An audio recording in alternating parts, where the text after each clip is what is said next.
सिन्नरचे राष्ट्रवादीचे आमदार माणिकराव कोकाटे मंत्रिपदासाठी इच्छुक। जलसंधारण खात्यामध्ये काम करायला आवडेल कोकाटेंची प्रतिक्रिया। मात्र दादा घेतील तो निर्णय मान्य असेल कोकाटेंचं वक्तव्य। स्थानिक स्वराज्य संस्थांच्या निवडणुकीचा मार्ग मोकळा, जानेवारीमध्ये मोकळा होण्याची शक्यता। ओबीसी आरक्षणामुळे निवडणुका रखडल्या, 22 जानेवारीला सुप्रीम कोर्टामध्ये सुनावणी पार पडेल। नागपूर पालिकेमध्ये राष्ट्रवादी काँग्रेसकडून 40 जागांचा निर्धार व्यक्त। मित्रपक्षासोबत चर्चा न करता राष्ट्रवादी काँग्रेसनं परस्पर ही घोषणा केल्याची माहिती।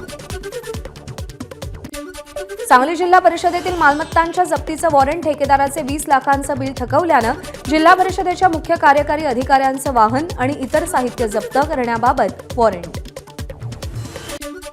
मालेगावातील 13 बेरोजगार तरुणांची फसवणूक आणि 125 कोटी रुपयांचा आर्थिक गैरव्यवहार प्रकरणी नाशिक मर्चंट कोऑपरेटिव्ह बँकेचे निलंबित व्यवस्थापक आणि सहव्यवस्थापक पोलिसांच्या ताब्यात।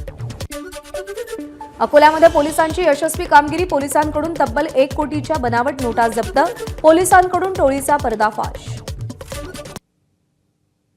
जालन्यामध्ये हेल्मेट न वापरण्यावर पोलिसांची कारवाई, दुचाकीस्वारांकडून तब्बल 47 लाखांचा दंड वसूल। अहिल्यानगर जिल्ह्यामध्ये थकबाकीदारांवर कारवाई होत नसल्यानं महापालिकेच्या कराच्या थकबाकीत वाढ, चालू वर्षामध्ये अवघी 48.51 कोटी रुपये वसुली, त्यामुळे कराची थकबाकी 215 कोटींवर। इंदापूरमधील शहागावच्या पायथ्याशी भीमापात्रामध्ये 12 लाख मत्स्यबीज सोडलं, राज्य सरकारचा उपक्रम, उजनी जलाशय मत्स्य व्यावसायिकांना मोठा दिलासा।